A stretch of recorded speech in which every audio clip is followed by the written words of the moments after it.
¿Ven las diapositivas? Sí, doctora, sí se ve. Perfecto, son las clásicas de toda la vida.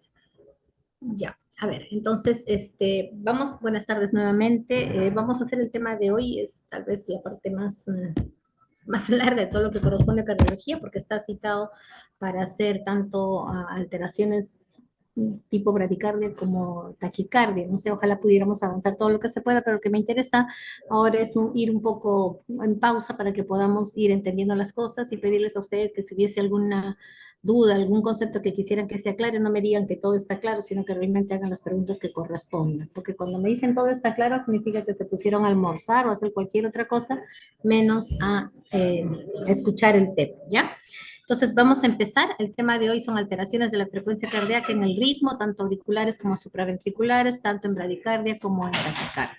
Recordemos todos que el ritmo cardíaco y el ritmo normal cardíaco es un ritmo rítmico cuya frecuencia cardíaca normal es entre 60 y 100 latidos por minuto, que es más o menos la frecuencia con la cual se despolariza el nodo sinusal.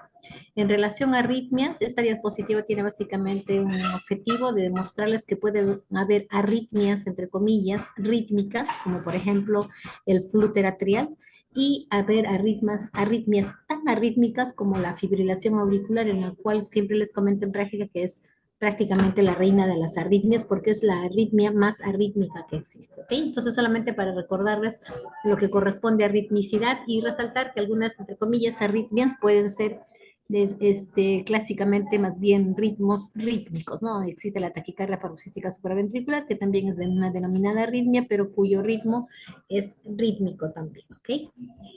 Esto es para resaltar, obviamente, que la despolarización ventricular tiene un ritmo constante, como estamos viendo en la diapositiva. El flúter también puede tener un ritmo constante y la fibrilación auricular definitivamente un ritmo totalmente inconstante. Vamos a manejar entonces el día de hoy lo que corresponden a las bradicardias. Defínase bradicardia como la frecuencia cardíaca menor de 60 y obviamente defínase taquicardia como la frecuencia cardíaca mayor de 100 y definir también los ritmos irregulares como ya habíamos observado, ¿no? Los electrocardiogramas, idealmente para definir arritmias, trastornos de la conducción, etcétera, etcétera, es ideal tener un trazado largo, de preferencia el D2, porque es la derivación que mejor evalúa la onda P. Entonces, en la mayoría de evaluación de estos casos es determinante saber cómo está la onda P. Por lo tanto, un trazado de 2 largo va a ser bastante importante evaluarlo, ¿no? Vamos a empezar entonces con lo que corresponden a los trastornos de la conducción o generalmente bradicardias. Este gráfico ya les enseñé en la primera clase que hicimos de electrocardiografía básica y es simplemente un recuerdo de todo lo que es el sistema de conducción, el nodo sinusal, que es el que te despolariza más rápidamente que todas las otras células cardíacas, por eso que es el marcapaso del corazón, por eso es el que comanda los impulsos cardíacos. Luego viene el nodo auriculoventricular, siempre con sus tres haces internodales característicos entre el nodo auriculoventricular y el nodo sinusal, el haz de Bachmann que se va hacia la aurícula izquierda para poder permitir que la aurícula izquierda se despolarice casi al mismo tiempo que la aurícula derecha, y por debajo de ello el haz de His. Acá, bueno, por el gráfico ha sido hecho bastante largo, pero en realidad es menos corto, es más corto, perdón. El haz de His con sus dos ramas, la rama derecha y la rama izquierda. Entiéndase que la rama derecha inerva toda la parte del septum en la porción inferior y la pared libre del ventrículo derecho, y la rama izquierda prácticamente todo el ventrículo izquierdo. Y hemos aprendido también en la clase anterior que la despolarización de las aurículas forman la onda P. El retraso fisiológico a nivel del nodo auriculoventricular forma el segmento PR, la despolarización ventricular corresponde al intervalo QRS y la repolarización ventricular corresponde al segmento ST y la onda T. Esto es simplemente un recuerdo para que tengamos claro el tema. Entonces, existen una serie de alteraciones de la conducción en todo este sistema de conducción que lo vamos a recordar, inclusive del mismo nodo sinusal. Existen bloqueos dentro del mismo grupo, perdón, de células del nodo sinusal, por lo tanto van a producirse bloqueos desde ese nivel. Entonces, el nodo sinusal, recuerden que inicia la estimulación cardíaca, pero la conducción del impulso eléctrico a las aurículas puede ser bloqueada. En esos casos puede producirse la despolarización en el núcleo sinusal, pero no puede conducir más allá del mismo núcleo sinusal. Por lo tanto, no va a haber ni despolarización a nivel de las aurículas, ni despolarización a nivel de los ventrículos, y lo que encontraremos básicamente es un silencio eléctrico en un electrocardiograma. Tener en claro entonces que si existe bloqueo en el mismo nodo sinusal, no va a ser transmitido ese impulso por una serie de alteraciones que puedan haber en ese núcleo, y por ende no va a haber, repito, ni onda P menos URS, ¿no? Entonces vamos a encontrar generalmente silencios eléctricos, luego de lo cual volvemos a tener una onda P normal y un QRS normal, o sea, como si nada hubiera pasado. Vamos a registrar probablemente una línea isoeléctrica y posteriormente va a reiniciar el trazado nuevamente con una onda P y un QRS normal, ¿ok? Los intervalos entre la ausencia de impulsos generalmente son constantes. ¿Qué quiero decir con esto? Vamos a ver ahora lo que pretendo aclarar, ¿no? Por ejemplo, miren ustedes en este electrocardiograma, onda P, QRS, bueno, digamos normal para ese paciente con ese tiempo infradesnivelado, pero de pronto hay un silencio electrocardiográfico que se traduce como una línea isoeléctrica y luego nuevamente un impulso tanto auricular como ventricular normal, ¿ok? Y se salta un latido. ¿Qué significa eso? Que la distancia RR es constante y vamos a ver que en la pausa, donde debería haber caído una onda P y un QRS, existe una ausencia total de ello, y que el siguiente latido corresponde a un tiempo determinado, es decir, la distancia, en este caso, por ejemplo, en este electrocardiograma, vamos a ver que es 2 veces la distancia de la RR normal en este paciente, ¿no? Entonces se salta un latido. En algunos casos puede saltarse más de un latido. Miren acá nuevamente para resaltar, RR es esta distancia, donde debería haber caído el QRS, no existe, y luego nuevamente hay una distancia RR normal, y así sucesivamente la despolarización nuevamente recupera su ritmo propio y solamente dejó de existir una despolarización sinusal a este nivel y por ende hay una ausencia del impulso eléctrico en ese nivel. En algunos casos, esa ausencia de despolarización o de transmisión de la despolarización es mucho mayor, y vamos a ver que en este caso, por ejemplo, falta uno complejo, dos complejos, falta tres complejos, y recién al cuarto complejo vuelve a haber una despolarización. Eso es obviamente muy variable dependiendo del daño que tenga el paciente, ¿no? Lo que queremos resaltar es que esta distancia del RR en la zona de la pausa tiene una correspondencia de 1 o 2 o 3 veces la distancia RR habitual, dependiendo del número de impulsos que no hayan sido transmitidos, ¿de acuerdo?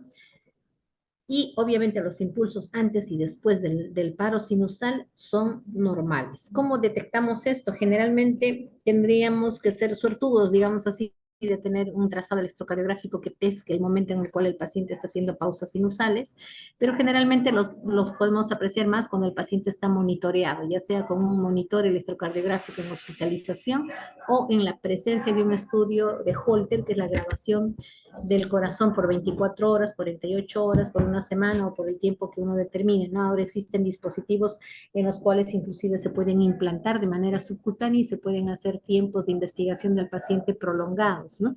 Entonces, en ese tipo de estudios es que vamos a habitualmente detectar estas paradas sinusales. Entonces, el bloqueo sinusal con un ritmo del nodo auriculoventricular normal, hemos dicho que lo que habría básicamente es una ausencia de los impulsos en determinados periodos, ¿no? Luego, ya un poquito más abajo del nodo sinusal, vamos a encontrar el nodo auriculoventricular. Y también ahí podemos tener definitivamente alteraciones a nivel de las células de conducción que van a producir una serie de trastornos. Entonces, estas alteraciones a nivel de auriculoventricular pueden ser causadas por N razones. La más frecuente es el problema isquémico, sobre todo de arteria coronaria derecha, que irriga particularmente toda la zona del nodo sinusal, del nodo auriculoventricular y a veces parte del septum interventricular. Puede haber problemas inflamatorios como las famosas miocarditis, en los cuales hay inflamación netamente en una determinada área del tejido cardíaco y obviamente va a producir alteraciones de la transmisión eléctrica también. Pueden haber algunas alteraciones, como sobre todo tumoraciones mediastinales, en los cuales hay una compresión directa en la zona de las de His o a la zona del nodo auriculoventricular que va a producir, obviamente, también alteraciones en la transmisión del impulso eléctrico. Entonces, una serie de patologías pueden provocar alteraciones a ese nivel, impidiendo o limitando la transmisión del impulso eléctrico. Y en la mayoría de los pacientes también solamente por, digamos, senilidad, por envejecimiento, también ocurren alteraciones a ese nivel.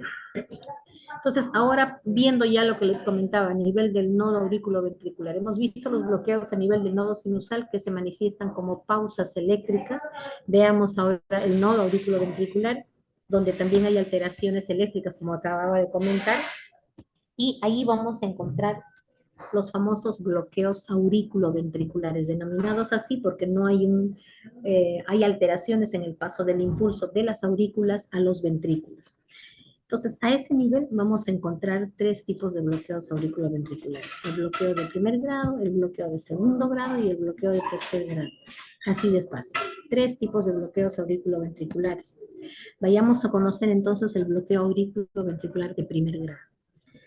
Ocurre cuando hay alguna alteración no grave, no severa del nodo auriculoventricular, y eso no va a permitir que el paso del impulso sea habitualmente como ocurre, sino que más bien va a haber un retardo de la transmisión del impulso. Y hemos dicho que el retardo fisiológico produce el segmento ST. Entonces, cuando hay alteración parcial del nodo auriculoventricular, lo que se va a incrementar es el tiempo de la transmisión del impulso a ese nivel. Por lo tanto, lo que va a alterar es básicamente el segmento PR. La onda P es normal, porque teóricamente no hay una alteración en las aurículas, pero el intervalo PR es el que se va a incrementar en tiempos, es decir, se va a retrasar, digamos así. Por lo tanto, habíamos dicho en la anterior clase que el segmento PR tiene una duración normal de 120 a 200 milisegundos, y en el bloqueo auriculoventricular vamos a encontrar PRs mayores de 200 milisegundos, describiendo claramente lo que corresponde a un bloqueo auriculoventricular de primer grado. Miren, en este electrocardiograma, por ejemplo, el ritmo sinusal es normal, las ondas P son normales, el complejo QRS también es normal, pero va a haber una prolongación del intervalo PR, como les acabo de describir, mayor de 0,20 segundos, mayor de 200 milisegundos. Y si cuentan ustedes conmigo, en este electrocardiograma vamos a encontrar que desde el inicio de la onda P hasta el inicio del QRS, vamos a encontrar en este caso 1, 2, 3, 4, 5, 6, 7, casi 8 cuadraditos. 8 por 4, 4 por 8, 32. Como mínimo tiene 300 milisegundos este intervalo PR, por lo tanto es un bloqueo auriculoventricular de primer grado. Y vamos a ver que en todos los complejos se produce el mismo fenómeno, un PR prolongado, cuando todas las otras características del electrocardiograma prácticamente no se han alterado. Entonces, así de fácil es un bloqueo auriculoventricular de primer grado. En relación al bloqueo auriculoventricular de segundo grado, que ya es un mayor compromiso de las células a nivel del nodo auriculoventricular, vamos a tener dos tipos, el MOVITS 1 y el MOVITS 2. Ambos son bloqueos de segundo grado y cuya complejidad ya es de daño es ya mayor que el de primer grado. Obviamente las causas suelen ser las mismas: senilidad, envejecimiento, cardioesclerosis, isquemia, inflamación, etcétera, etcétera. Y vamos a describirlo de la siguiente manera. Entonces, hay una conducción eléctrica más lenta a nivel del nodo auriculoventricular, los impulsos no se conducen en algunos casos y la onda P y el QRS suelen ser normales. Entonces, conozcamos el bloqueo auriculoventricular de segundo grado tipo MOVITS 1. En este caso, lo que ocurre, hay un intervalo del PR variable, y finalmente termina con un fenómeno de Benkevac. ¿Cuál es el fenómeno de Benkevac? La presencia de una onda P que ya no conduce. Entonces los intervalos PR se prolongan, miren ustedes acá abajo, y vamos a ver que este PR inicial tiene 4 cuadraditos, por lo tanto 160 milisegundos, es normal.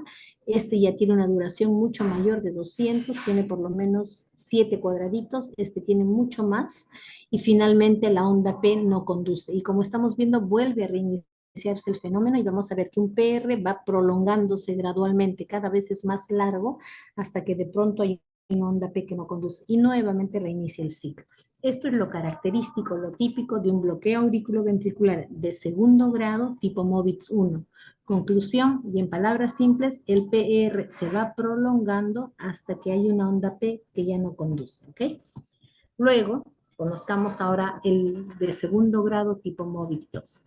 En este caso, la alteración es un poco mayor que en el MOVIX 1. Las ondas P son conducidas sin que haya un alargamiento del intervalo PR. A diferencia del MOVIX 1, el PR va a ser normal. Miren ustedes aquí, PR normal, PR normal, PR normal y constante, no se prolonga, no se altera, pero de pronto en algún momento encontramos una onda P que no conduce.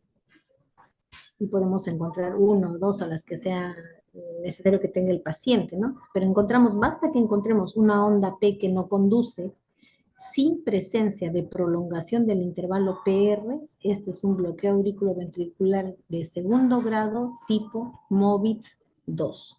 Ambos ya necesitan observación, ambos ya necesitan evaluar qué medicación está recibiendo el paciente, porque podría ser alteraciones producidas por antiarrítmicos o betabloqueadores. Ambos necesitan una observación y determinar si el paciente está sintomático o no, para determinar si requieren o no requieren la colocación de marcapaso. Veamos entonces este electrocardiograma y acá vamos a ver acá. Onda PR, perdón, intervalo PR normal, intervalo PR normal, onda P que no conduce, otra onda P que no conduce, otra vez intervalo PR normal, PR normal. Entonces, no es necesario que haya una sola onda P que no conduzca, pueden haber dos, tres, dependiendo del grado de daño que tenga el paciente. Sin embargo, basta que yo encuentre una onda que no conduce, una onda P que no conduce, con PR constante, esto es el diagnóstico de bloqueo auriculoventricular de segundo grado tipo MOVIX 2. Este tipo de patología se asocia con mucha frecuencia a alteraciones isquémicas, ¿no? Alteraciones de infartos, ya he dicho básicamente probablemente de la enfermedad producidos por la arteria coronaria derecha. Y finalmente, el bloqueo auriculoventricular de tercer grado, ya hay una lesión severa a nivel del nodo auriculoventricular, el nodo auriculoventricular prácticamente ya no funciona, por lo tanto no va a pasar el impulso eléctrico de las aurículas hacia los ventrículos. Por lo tanto, las aurículas se van a contraer al ritmo del nodo sinusal. El nodo sinusal va a seguir trabajando normalmente, va a transmitir el impulso, las aurículas se contraen en respuesta a esa transmisión del impulso, pero ese impulso no pasa a nivel ventricular. Por lo tanto, los ventrículos se defienden y alguna parte, en realidad eso es absolutamente variable, alguna parte del sistema de conducción o algún foco ventricular empieza a despolarizarse automáticamente y empieza a producir la contracción a nivel ventricular. Entonces, las aurículas se contraen respondiendo al nodo sinusal y los ventrículos se contraen respondiendo a algún foco ectópico que empezó a comandar el impulso eléctrico a ese nivel.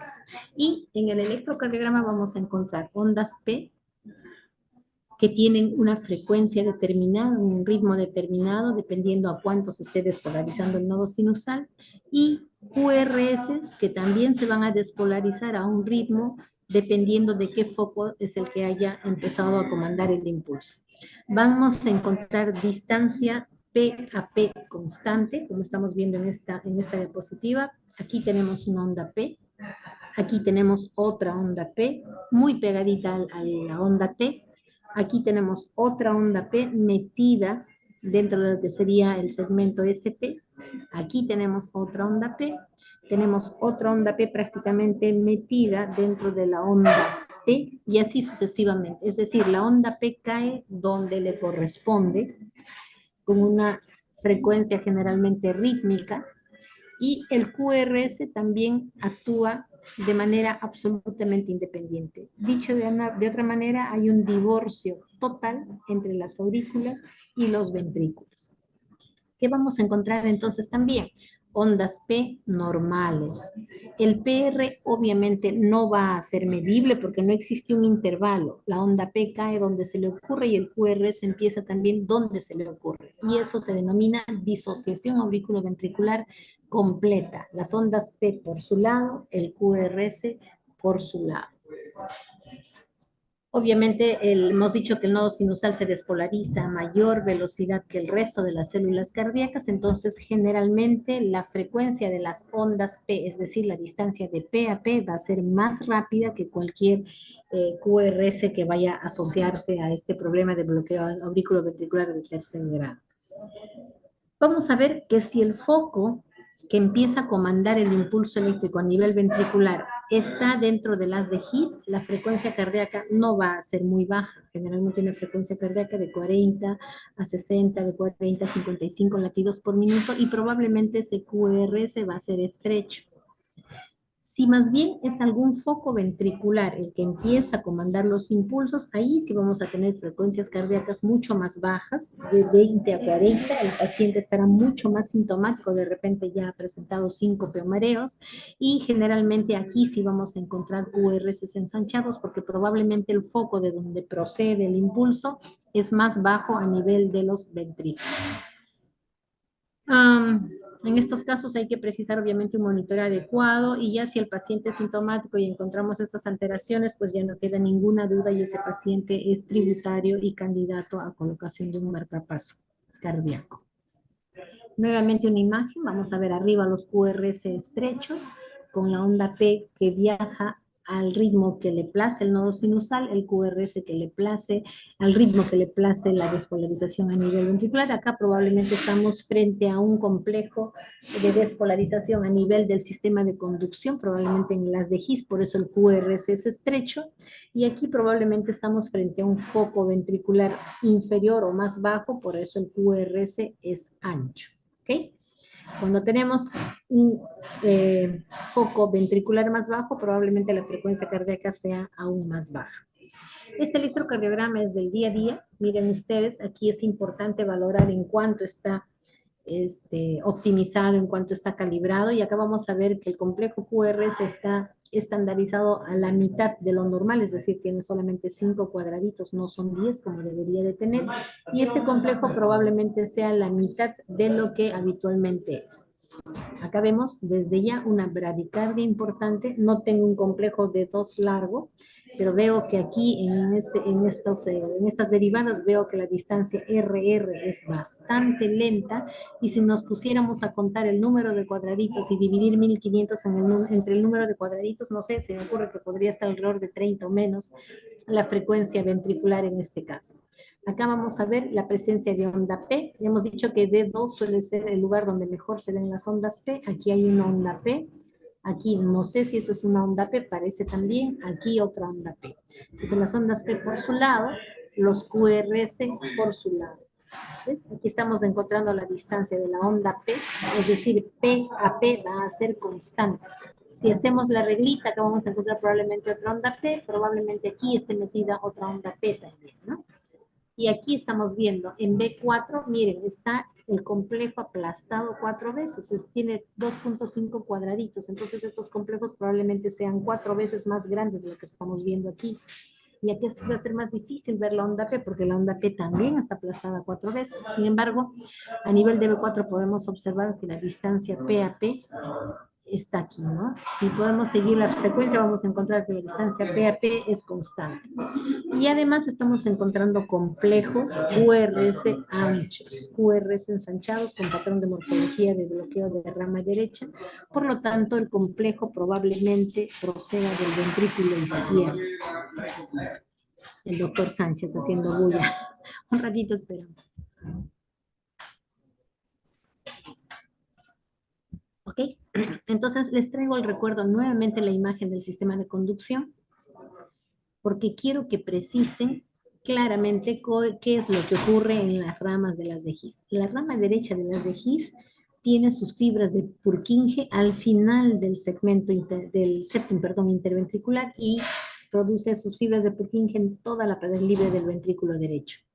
El izquierdo se divide en 2 ramas, una hemirrama anterior y una hemirrama posterior, y en los últimos tiempos y en algunos estudios se describe en algunos pacientes una tercera rama. Pero bueno, para no complicarnos la vida, vamos a hablar básicamente de una rama anterior y una rama posterior del haz de His izquierdo.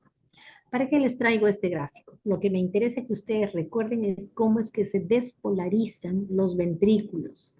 Recuerden ustedes que la rama izquierda de las de His, su rama anterior particularmente, va a ir casi por debajo del endocardio de la parte interna del septum hacia el lado izquierdo. De tal manera que el septum interventricular va a estar inervado por la rama izquierda de las de His. Y la despolarización que se va a producir a nivel del septum interventricular es de arriba hacia abajo, de izquierda hacia derecha. Luego, la segunda porción en despolarizarse suelen ser los ventrículos y la sumatoria de los vectores de despolarización de todas las células a nivel ventricular produce un vector que va de arriba hacia abajo y de derecha hacia izquierda. Y finalmente la tercera parte en despolarizarse corresponden a las bases de ambos ventrículos. Por lo tanto, en derivación B1, que está ubicado en el cuarto espacio intercostal línea parasternal derecha, vamos a encontrar un complejo normalmente con una onda R chiquita y una onda S predominante. ¿Por qué? Porque el primer vector de despolarización se acerca hacia B1, por lo tanto produce una R chiquita. Y el gran vector de despolarización de ambos ventrículos se va en sentido contrario, por lo tanto produce una onda S negativa importante y finalmente la repolarización ventricular. A nivel de B4 o B5 vamos a encontrar el primer vector algunas veces ligeramente negativo porque el septum se va hacia el otro lado y el mayor vector de despolarización se acerca a esos electrodos de tal manera que se produce una onda R alta e importante. ¿Ok? Recordemos esto, por favor, porque estos conceptos nos van a servir claramente para describir y entender lo que ocurre en los bloqueos de rama. Hasta aquí acabamos de ver bloqueo a nivel del nodo sinusal, bloqueo a nivel del nodo aurículo-ventricular, que ya hemos dicho que son 3, que se denominan los bloqueos aurículo-ventriculares, y por debajo, vamos a encontrar también bloqueos. Bloqueo de la rama derecha, bloqueo de la rama izquierda, bloqueo de la rama anterior de la rama izquierda y bloqueo de la rama posterior. ¿Ok? Esto que parece complejo lo vamos a analizar claramente con este gráfico y siempre pongo este porque la verdad me parece muy ilustrativo. Entonces vamos a ver ahora los famosos bloqueos de rama y empezaremos por el bloqueo de rama derecha. Todo el sistema de conducción está bien, nodo sinusal, nodo auriculoventricular y lo que está bloqueado en la rama derecha de las de His. Habíamos dicho que el septum interventricular está inervado por la rama izquierda, por lo tanto la despolarización del septum interventricular sigue normal. ¿Dónde es que se producen las fibras de Purkinje? Casi en la base del septum interventricular y en la pared libre del ventrículo derecho. ¿Qué va a ocurrir en este caso? Ustedes dirán, ¿y cómo se va a despolarizar ahora el ventrículo derecho? Se va a despolarizar por contigüidad. La rama derecha está bloqueada, no transmite el impulso, pero las células se van despolarizando de célula a célula, de tal manera que alguna célula que se despolarice en el septum va a ir despolarizando todas las otras células y gradualmente se van a despolarizar todas las células del ventrículo derecho. Pero obviamente eso tardará más en el tiempo. Entonces va a haber un retardo, un retraso, un aumento del tiempo en la despolarización del ventrículo derecho y eso lo primero que va a producir es un ensanchamiento del QRS. ¿Por qué? Porque demora más en despolarizarse toda la zona ventricular. ¿Qué vamos a encontrar? Vamos a encontrar un ensanchamiento, repito, pero esta diapositiva es un poco para traerles al recuerdo qué patologías, qué causas pueden provocar bloqueo de la rama derecha. La verdad, cualquier patología que afecte cámaras derechas y dentro de ellas, sobre todo, por ejemplo, las cardiopatías congénitas, algunas patologías valvulares, sobre todo de etiología reumática, el cor pulmonar, que suele ser una patología de cámaras derechas producidas por problemas a nivel de los pulmones, miocarditis definitivamente también pueden bloquear solo la rama, la comunicación interauricular como cardiopatías congénitas, coartación de aorta, la anomalía de Epstein, por ejemplo, se asocia muy frecuentemente a presencia de bloqueo de rama derecha. Pero también existen algunos corazones anatómicamente normales, sin mayor lesión, que pueden tener bloqueo de rama derecha. ¿Qué quiero decir con esto? que el hallazgo de bloqueo de rama derecha no necesariamente es patológico. Que no tenga que investigarlo, no estoy diciendo eso. Tengo que investigar en el contexto de qué tiene el paciente, qué sintomatología, qué clínica tiene el paciente. Pero si el paciente no tiene absolutamente nada, podría ser simplemente un hallazgo electrocardiográfico que obviamente hay que corroborar también con un estudio ecocardiográfico. Entonces, aquí claramente hemos dicho que en el bloqueo de rama derecha, el septum interventricular inervado por la rama izquierda de las de His se va a despolarizar de manera normal, va a ir despolarizando todo el septum, todo el ventrículo izquierdo y el ventrículo derecho se va a despolarizar de manera más retardada por contigüidad. Y hemos dicho que ese mayor tiempo que necesita el ventrículo derecho para despolarizarse va a producir un ensanchamiento del QRS, que es lo característico en bloqueo de rama derecha. Entonces, ¿cuáles son los criterios para diagnóstico de bloqueo de rama derecha? Y estoy hablando de bloqueo de rama derecha completo, porque existe también bloqueo incompleto, es decir, inhibición parcial de la rama derecha de las de His. No los confundo aún. Bloqueo de rama derecha completo tiene generalmente QRS ensanchado, es decir, un QRS ensanchado es un QRS mayor de 3 mayor de 6. Doctora, Doctora, se le bajó el audio. A ver, no se le escuchó desde el anterior diapositiva, doctora. aquí, No, doctora, No, desde del el frente. diagnóstico. aquí. Sí, doctora. Pero se le escucha muy bajito. A ver, voy a aumentar el volumen, vamos a ver. ¿Ahora? ¿Ahora sí? Ahora sí, doctora. Ya, ok. Bueno, entonces aquí hemos dicho QRS mayor, 0. Mayor de 3 cuadraditos, mayor de 0.12 segundos. Va a haber una morfología característica de la onda R, básicamente en B1, B2. Miren este electrocardiograma, aquí está B1, tenemos un QRS ensanchado y podemos tener una onda R mellada, o puede haber RSR', aquí o una R mellada. Acá también tenemos una onda R mellada. Acá tenemos esa melladura que forma como una M prácticamente en el QRS, en B1 y en B2. ¿Por qué? Porque B1 y B2 ven la cara derecha del corazón, el ventrículo derecho. Y de manera contralateral, hemos dicho que R ve el ventrículo del mismo lado y S ve el ventrículo del otro lado. De tal manera, decía, que en B5 y en B6, que se ve que ve el lado izquierdo del corazón, vamos a encontrar una onda S contralateral ensanchada y en algunos casos mellada. ¿Ya? Vamos a encontrar a su vez depresión del segmento ST y la onda T, es decir, va a haber alteraciones de la repolarización también en precordiales derechas.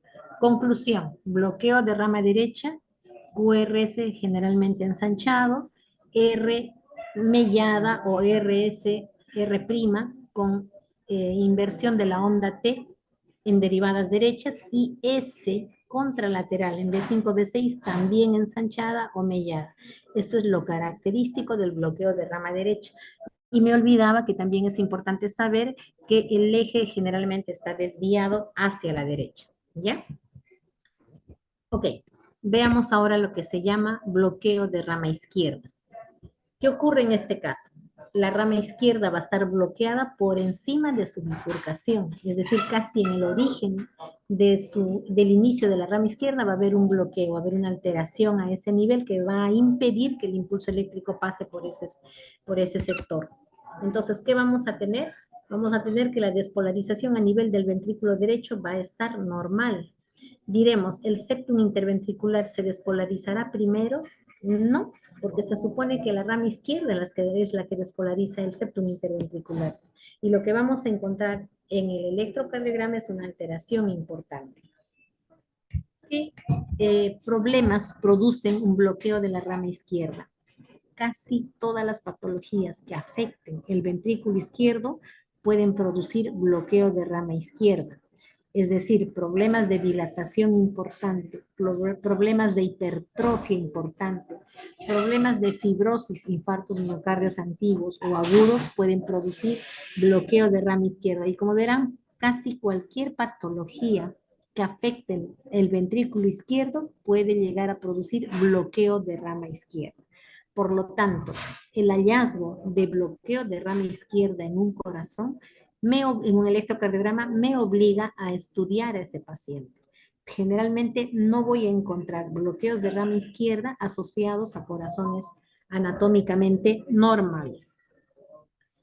Veamos entonces qué es lo que ocurre nuevamente en la despolarización a nivel ventricular. La rama derecha está normal, la que está alterada es la rama izquierda. Viene el impulso del nodo auriculoventricular, pasa este nivel, pasa por el lado derecho, por la rama derecha de las de His. En algunos casos puede llegar a inervar toda la parte derecha, digamos, del septum interventricular. Generalmente inerva la base del septum interventricular y la cara derecha. Esta porción se va a despolarizar de manera normal. El septum interventricular ya no se va a despolarizar de manera normal, se va a despolarizar por el mismo fenómeno que comentamos con el bloqueo de rama derecha, es decir, de célula a célula como un efecto de dominó. Y eso va a producir una despolarización gradual y va a terminar despolarizando todo el ventrículo izquierdo. Entonces, primero se va a despolarizar ahora el ventrículo derecho y por contigüidad se va a ir despolarizando gradualmente el ventrículo derecho. Obviamente, eso tomará más tiempo de despolarización, por lo tanto, nuevamente vamos a tener un QRS ensanchado. Y además de tener un QRS ensanchado, vamos a tener la morfología clásica de una presencia de una onda R mellada, a veces RR', en derivadas obviamente izquierdas. Y en derivadas derechas lo que vamos a encontrar es presencia de ondas S anormales, S totalmente melladas, ensanchadas también, y característicamente también la morfología del ST supradesnivelado en B1, B2 y a veces hasta B3 con ondas T que pueden ser también altas y picudas. ¿Qué más vamos a encontrar? La pérdida de la onda Q septal en derivadas izquierdas. ¿Por qué vamos a perder la onda Q septal? Porque la despolarización en el septum ya no es normal, ocurre al revés de lo que normalmente ocurría. Vamos a encontrar, como les decía, la presencia de ondas R dentadas, melladas, ensanchadas en derivadas izquierdas. ¿Quiénes son las derivadas izquierdas? A nivel de las derivadas de miembros D1 y ABL. Y si ven aquí, vamos a ver que en D1, si bien es cierto, hay una R chiquita, pero es una R mellada.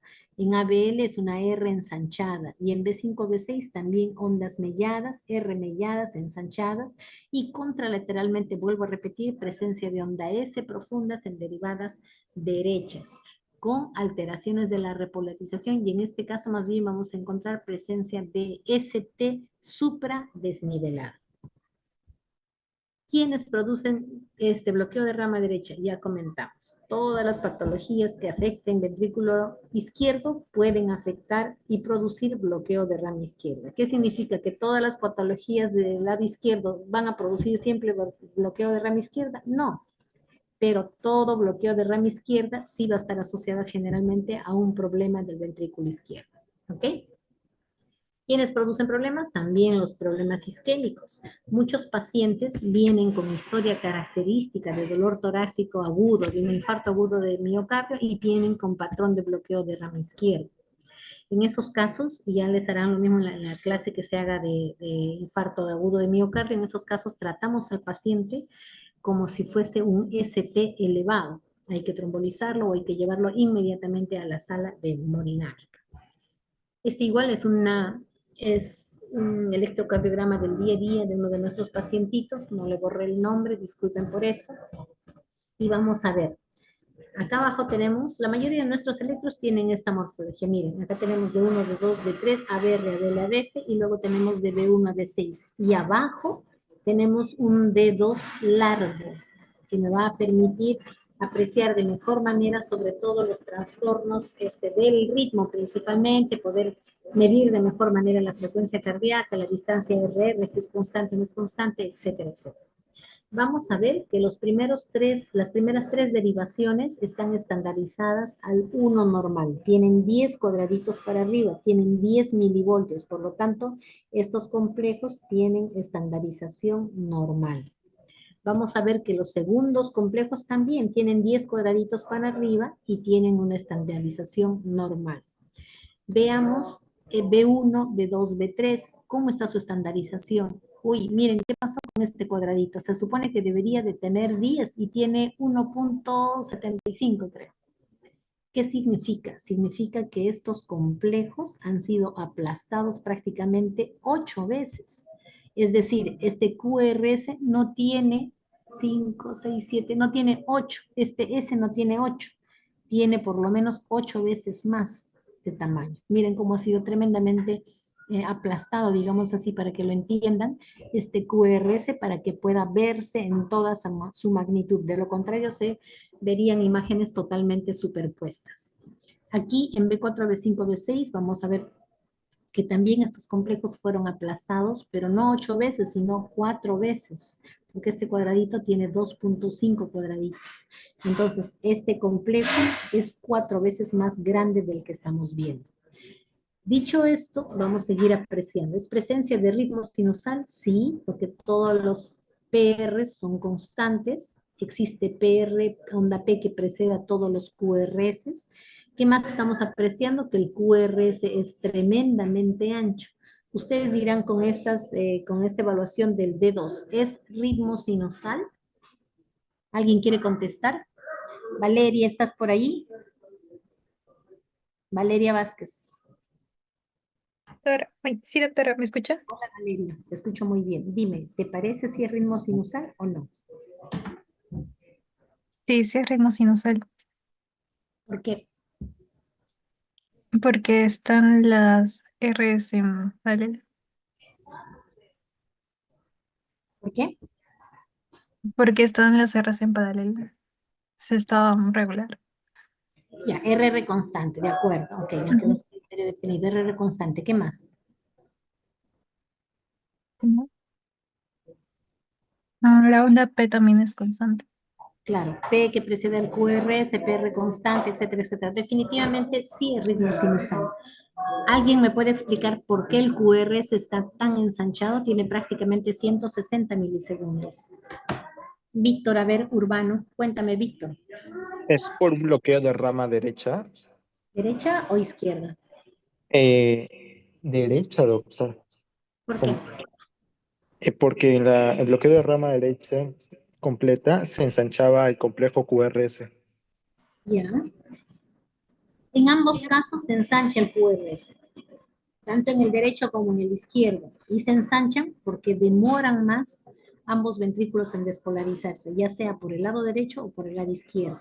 Lo que estamos viendo aquí es la morfología de la onda R. Miren este R ensanchado con una morfología bigarrada, lo mismo que acá.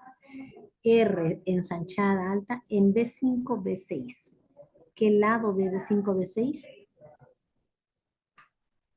Tú mismo, Víctor. Perdón. En el B5 se ve como una comita, o sea, dos veces ahí Claro. arriba en el complejo QRS, que Ujú. eso, si no me equivoco, denota lo que es de rama izquierda también. Bloqueo de rama izquierda, ¿no? Y Ujú, ahora sí. te vas a ver B1 y ABL que ven ventrículo izquierdo, ¿cierto? Pasa exactamente lo mismo. Y de manera contralateral encontramos presencia de onda S profundas en derivadas derechas. Recuerden que la onda S evalúa el ventrículo contralateral y la onda R evalúa el ventrículo del mismo lado. Entonces acá tenemos R altas ensanchadas con una morfología totalmente anormal en B5, B6 y S también de características totalmente anormales, ensanchadas, profundas, abigarradas en B1, B2. Diagnóstico, bloqueo completo de rama perdón, de rama izquierda de las de His, ¿ok?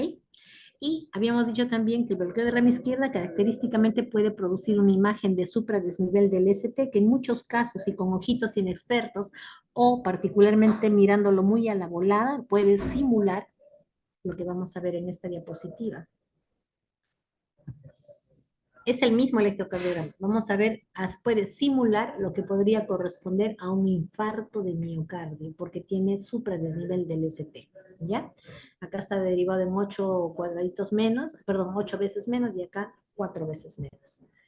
Esto es lo que les quería mostrar en antes, ¿no? Esta diapositiva sí está estandarizada, perdón, este electrocardiograma sí está estandarizado al uno normal, todos los complejos. ¿Es sinusal o no es sinusal? ¿Qué les parece? Edgar,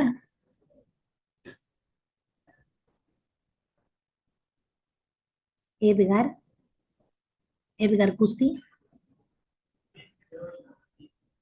Edgar a la una, Edgar a las dos. No está Edgar, me abandonó. ¿Quién quiere contestar? Yanela, ¿Ya, doctora? cuéntame, ¿es sinusal o no es sinusal? Ah, no, ¿No es sinusal? espera, es que no puedo verlo bien. Ay. ¿Que lo ensanche? Mm, ¿Que lo crezca? es que, ¿ah? No, no lo es. Bueno, a mi parecer no. No, Ya.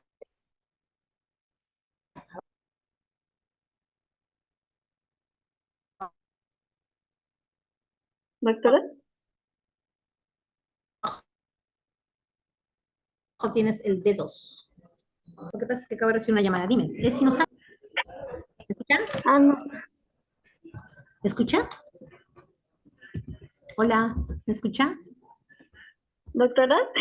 Sí, ¿me escuchan o no? Ah, sí, sí, sí. Ahora sí.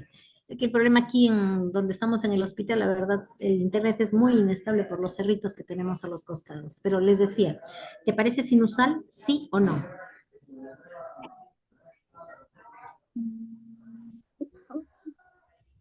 Acá te pongo un D2 Ah, para fijar. ¿Es sinusal o no?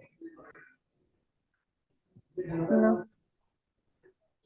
Bueno, No, mm, ¿cierto? No se ve la onda P. ¿Qué estás encontrando en este electrocardiograma? no se aprecia este complejo QRS. Hay un ensanchamiento importante del complejo QRS, pero lo que más está, Y la pudiéramos. onda R está como, ¿cómo se dice? Mellada. Exacto. Entonces, acá lo que primero vamos a ver si tú haces una correlación. Primero que esté en súper taquicardia, está por lo menos en 150 latidos por minuto. Segundo, que estos complejos, si tú los ves, probablemente estén bastante irregulares, solo que la frecuencia cardíaca alta a veces te sugiere que podrían parecer rítmicos. Sin embargo, aquí hay un truquito, mira. ¿Ven el mouse? Sí, ¿no? Sí.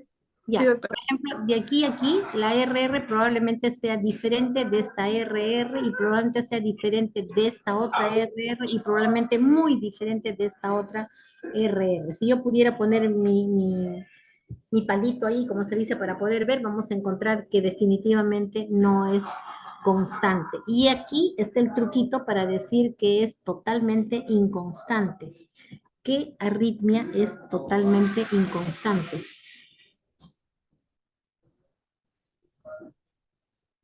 Lo dije en la primera diapositiva de hoy. El bloqueo sinusal. No,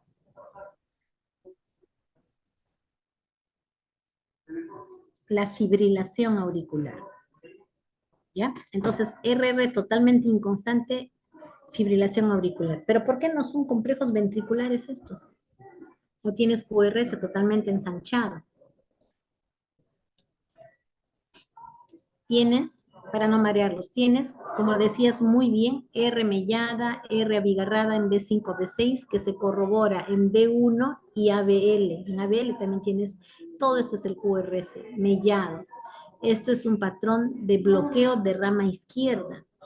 Tienes S profundas en B1, B2. Miren, B2, si ustedes siguen esta S, termina por acá abajo, superpuesta. Por eso que en el anterior electrocardiograma, el electrocardiógrafo calibró los complejos para que no se superpongan, ¿ok? Y además estamos encontrando la presencia de un ST que parece con una morfología de supradesnivel del ST.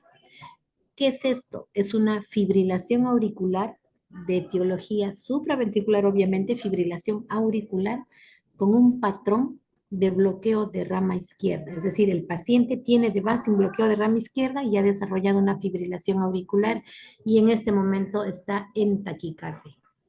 ¿Y podría simular un infarto? Definitivamente sí, hay que descubrirlo de todas maneras, ¿ok? Luego vamos a ver ahora el tema de los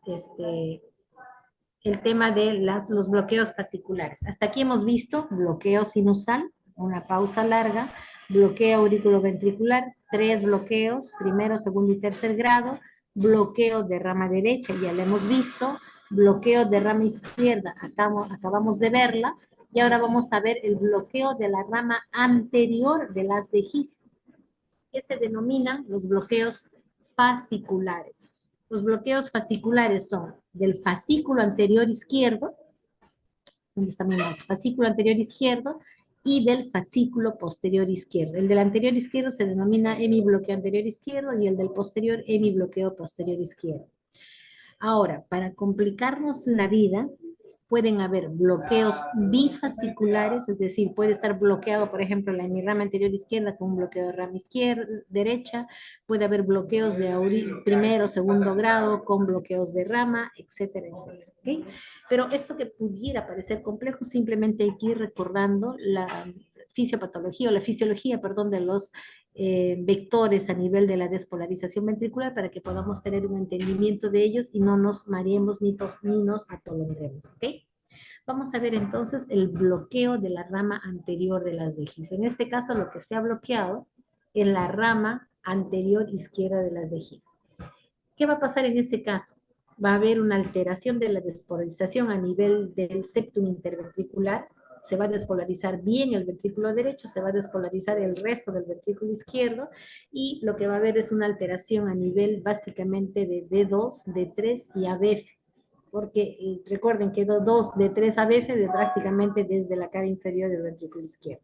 Y ahí es donde vamos a encontrar qué cosa particularmente, la presencia de una onda S ensanchada, abigarrada en 2, 3 y ABF, porque el vector se va a ir más hacia la porción posterior que hacia la porción anterior, porque lo que está bloqueado es la rama anterior de las de His, ¿ya? Entonces, criterios diagnósticos para bloqueo de la rama anterior de las de His.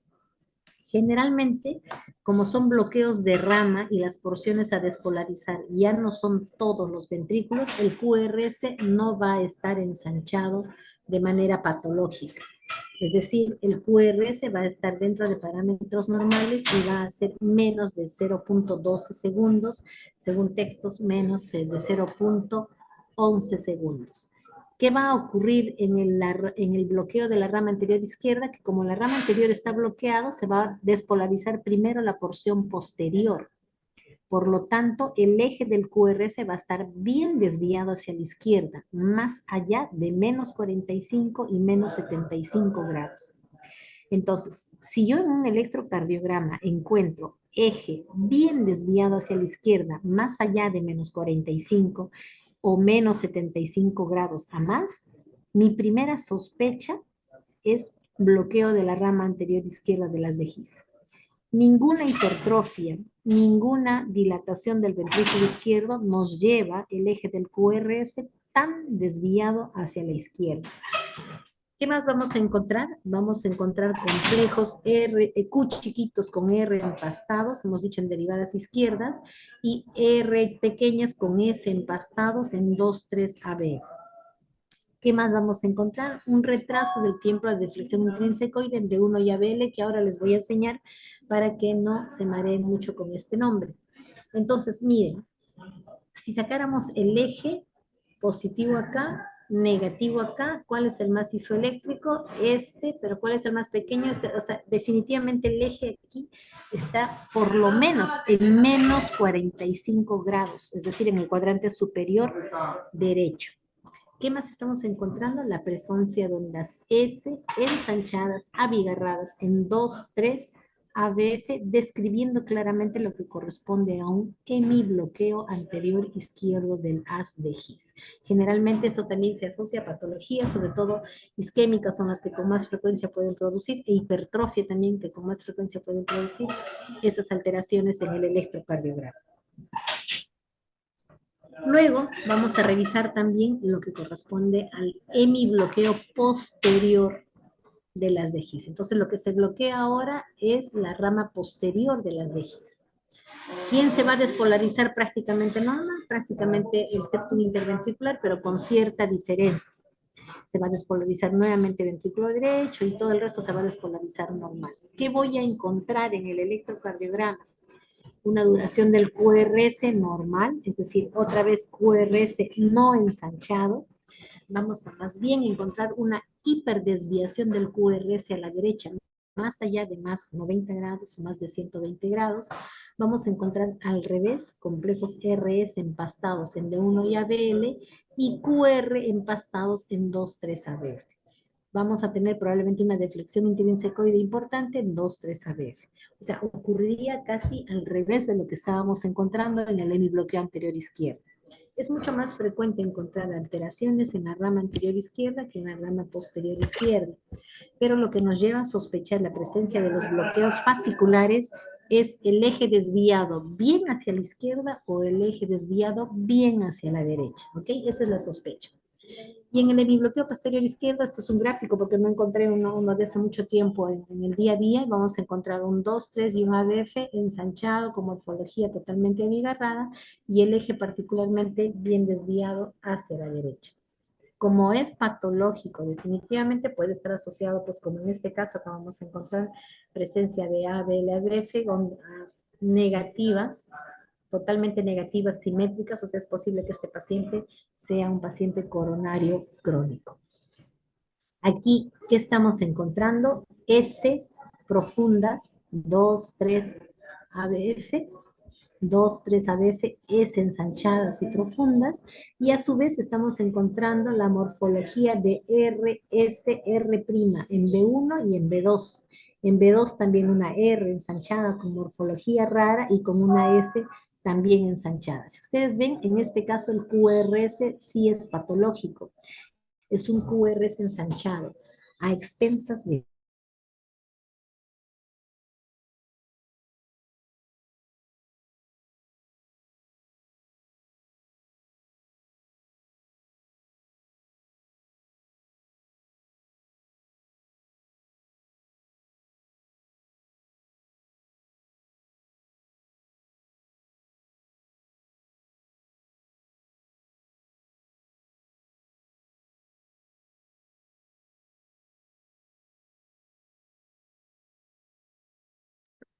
Doctora, no se le oye si es que está explicando.